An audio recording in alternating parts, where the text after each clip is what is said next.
विकोर सब देख रहा होता है।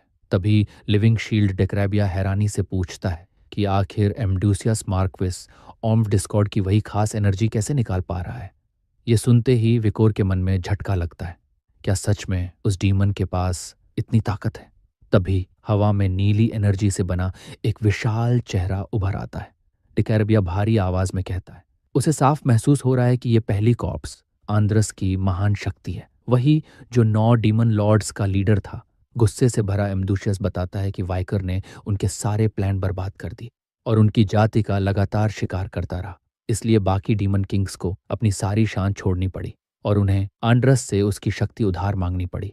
नीली एनर्जी से चमकती अपनी मुट्ठी कसते हुए अम्दूसियस कहता है, आंड्रस की ताकत का सिर्फ एक छोटा सा हिस्सा भी उन्हें बेहद शक्तिशाली बना देता है और वाइकर को चेतावनी देता है। अब शिकार वो नहीं बल्कि विकोर है। और उसी पल लड़ाई भयंकर स्पीड के साथ शुरू हो जाती है।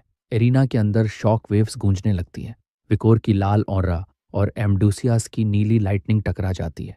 भारी वार लगातार गिरते हैं। डीमन की नई स्पीड और ताकत जल्दी ही सोर्ड्समैन पर हावी होने लगती है। अम्दूसियस एक जोरदार मुक्का विकोर के चेहरे पर मारता है और तुरंत उसके बाद एक भयानक किक भी जड़ देता है। विकोर को संभलने का मौका दिए बिना अम्दूसियस आसमान में छलांग लगा देता है। उसके उठे हुए दोनों हाथों में नीली एनर्जी जमा होने लगती है। वो ऊपर से अपने शिकार को घूरता है। अगले ही पल वो पूरी ताकत से जमीन पर गिरता है। धरती फट जाती है और एक विशाल क्रेटर बन जाता है। धूल और विस्फोट के बीच वाइकर उस तबाही का फायदा उठाकर खामोशी से आगे बढ़ता है और अचानक उस विशाल डीमन के पीछे आ खड़ा होता है। उसकी लाल आंख चमक उठती है। विकोर अपनी ऑरा को इकट्ठा करता है एक आखिरी डेस्परेट काउंटर अटैक के लिए। फिर वो लाल एनर्जी का चौड़ा वार छोड़ता है, कोशिश करता है डीमन को काटने की और साथ ही उसकी लंबी रीच से बचने की। लेकिन ताकत का फर्क बहुत ज्यादा है। डीमन आसानी से उस ब्लेड को पूरी तरह टाल देता है और अविश्वसनीय स्पीड से पीछे घूमकर वाइकर के पीछे आ जाता है। उसका मजाक उड़ाते हुए कहता है, तुम बहुत धीमे हो। फिर वो अपने सिर पर लगे ग्लोइंग क्रिस्टल को चार्ज करने लगता है, एक विशाल हमला तैयार करते हुए, और नाइट हाउंड का नाम चिल्लाता है। एक क्रूर वार के साथ एम्बुसियस नीली एनर्जी का विस्फोट छोड़ता है। विकोर पत्थरीली जमीन पर जा गिरता है। चारों तरफ मलबा उड़ जाता है। उस तबाही के ऊपर खड़ा अम्दूसियस कहता है कि वो इस उधार ली हुई ताकत को ज्यादा देर तक नहीं चला सकता, लेकिन उसका शरीर इतना मजबूत है कि एक सोर्ड मास्टर को खत्म करना उसके लिए आसान है। मलबे के बीच घायल विकोर खून खांसता है। पास ही तैर रहा डेक्रबिया घबराकर पूछता है, उसने शील्ड की बैरियर से उस हमले को रोका क्यों नहीं? गंभीर चोटों के बावजूद विकर शांत आवाज में जवाब देता है, वो शील्ड को उस वक्त के लिए बचा रहा है जब सच में जरूरत होगी। अभी वो खुद इस हालात को संभाल सकता है। ये सुनकर डेकरबिया उसे मूर्ख कह देता है। अपने मास्क के पीछे वाइकोर सच्चाई समझ चुका है। सामने खड़े अपने दुश्मन को देखते हुए वो मन ही मन मान लेता है, डीमन की ताकत के साथ कदम मिलाना उसके लिए बेहद मुश्किल हो रहा है। और ये तो सिर्फ एंड्रोस की असली शक्ति का छोटा सा हिस्सा है। घायल सोर्ड्समैन के ऊपर खड़ा अम्दूसियस देखता है कि वाइकोर अब भी खड़ा है और हंसते हुए कहता है, तुम तो एक जिद्दी कॉकरोच की तरह हो। लेकिन वाइकोर बिल्कुल शांत रहता है और कहता है, डीमन अपनी नई ताकत के नशे में अंधा हो चुका है। ये सुनकर अम्दूसियस हैरान हो जाता है। तब वाइकर उसे उसकी एक घातक कमजोरी याद दिलाता है। अगर हेडमास्टर विंस्टन मर गया या उनका कॉन्ट्रैक्ट टूट गया तो एम्दूसियस भी गायब हो जाएगा। वाइकोर पूछता है, फिर डीमन ने लड़ाई के बीच अपने ह्यूमन कॉन्ट्रैक्टर से दूर रहने का फैसला क्यों किया? खून से लथपथ लेकिन अडिग वाइकर अपने दुश्मन को ललकारता है। क्या सिर्फ घमंड ही एम्दूसियस को अपनी पूरी ताकत इस्तेमाल करने से रोक रहा है? विकोर की बात सुनकर अम्दूसियस शांत स्वर में कहता है, सोर्ड्समैन को पता है कि डिकरबया शील्ड अब भी अपने असली मास्टर के प्रति वफादार है। डीमन बताता है कि उसने अपने ह्यूमन कॉन्ट्रैक्टर को अकेला इसलिए छोड़ा क्योंकि उसे उस पर भरोसा है। वो साफ करता है, उसे विंस्टन पर इंसान होने के नाते भरोसा नहीं, बल्कि दुनिया के खिलाफ उसके भयानक गुस्से पर भरोसा है। एम्बुसियस बताता है, उसने अपनी शक्ति विंस्टन को इसलिए दी क्योंकि हेडमास्टर सच में इस दुनिया के विनाश की कामना करता है। विंस्टन के सीने में चमकता हुआ बैंगनी हार्ट दिखाया जाता है, जो ट्री ऑफ फॉलिंग है। वही चीज डिमोन की पूरी ताकत को एक्टिवेट करने का ट्रिगर है। यह सुनकर विकोर सच में चौंक जाता है। उसके माथे पर पसीना आ जाता है क्योंकि अब वो समझ चुका है कि वो खतरनाक चीज विंस्टन के हाथ में है। क्रूर मुस्कान के साथ एम्बुसियस मान लेता है, उसने ये सब इसलिए किया ताकि वो अपनी आंखों से इंसानों को एक दूसरे को खत्म करते देख सके, क्योंकि ऐसा शो मिस करना अफसोस की बात होती। उधर डोलोरस डर से जड़ हो चुकी है। तभी विकोर उसका नाम पुकारता है। वो जमीन पर पड़े उस आदमी को देखती है जिसका शरीर क्रिस्टल से ढका हुआ और बुरी तरह बदल चुका है। अविश्वास से पूछती है, क्या ये सच में उसके पिता हैं? उसकी उंगलियां धीरे से उसके चेहरे को छूने के लिए बढ़ती हैं और उसी पल उसके पिता की आंखें डर से फैल जाती हैं। वो घबरा कर पीछे की तरफ रेंगने लगता है, चीखते हुए कहता है, उसे मत मारो। वो किसी भी आदेश को मानने के लिए तैयार है। पीछे खड़ा विंस्टन ठंडी निगाहों से सब देख रहा होता है, जबकि कांपता हुआ म्यूटेटेड आदमी अपनी जान की भीख मांग रहा है। डोलोरस उसे दया और डर के साथ देखती है और धीरे से उसका नाम पुकारती है, हम्बर्ट। अचानक हम्बर्ट खुद ही एक स्वीकारोक्ति कर बैठता है, जिससे डोलोरस हैरान रह जाती है। वो मान लेता है कि इन सब के पीछे वही जिम्मेदार है। शर्म और डर में डूबा हम्बर्ट अपनी सच्चाई बताता है। उसने अपराधियों और कल्टिस्ट्स से गैर कानूनी पैसे लिए ताकि विरोधी फैक्शंस को बर्बाद कर सके। इतना ही नहीं, उसने क्वो वाडिस फैमिली को भी मैनिपुलेट किया, पोप बनकर उनका रूप धारण करके। हम्बर्ट के चेहरे पर एक टेढ़ी मुस्कान उभरती है। वो मान लेता है कि जब उसे पता था कि ऑर्फनेज से मासूम बच्चे गायब हो रहे हैं, तब भी वो चुप रहा।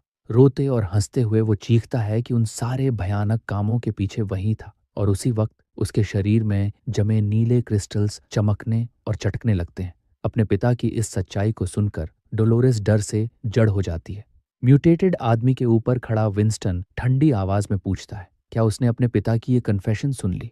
उसके सीने में धड़कता बैंगनी डीमन हार्ट चमकता है और वो कहता है, जरा सोचो, अपने परिवार को काबू में रखने के लालच में तुम्हारे पिता की वजह से कितनी मासूम जिंदगियां खत्म हो गईं। विंस्टन की चमकती लाल आंख सिकुड़ जाती है और वो ठंडी आवाज में कहता है, सैक्रिफाइसेस अभी खत्म नहीं हुए। उसी वक्त हम्बर्ट दर्द से चीखने लगता है। उसके नीले क्रिस्टल्स ऊर्जा से चटकने लगते हैं। विंस्टन बताता है कि यह भ्रष्ट आदमी भी सैडिल के बदले हुए अपराधियों जैसा है और जल्द ही फटने वाला है। उधर बियांका, सैंचो और पिगी टूटे हुए स्टेडियम के बीच भागते जा रहे हैं। वो वहां से निकलने की कोशिश कर रहे हैं, क्योंकि हम्बर्ट के अंदर जमा भारी माना एक भयानक विस्फोट पैदा करेगा। पास ही बास्करविल ट्रिपलेट्स में से एक अपनी जान बचाते हुए भाग रहा है और उसके हाथों में छोटी लड़की पोमेरियन है। ये धमाका इतना भयंकर होगा कि पूरा स्टेडियम और आसपास का इलाका मिट सकता है। विंस्टन अपने सीने में चमकते बैंगनी हार्ट पर हाथ रखता है और कहता है कि इसी विनाश के जरिए वो अपने तरीके की ट्विस्टेड जस्टिस पूरी करेगा।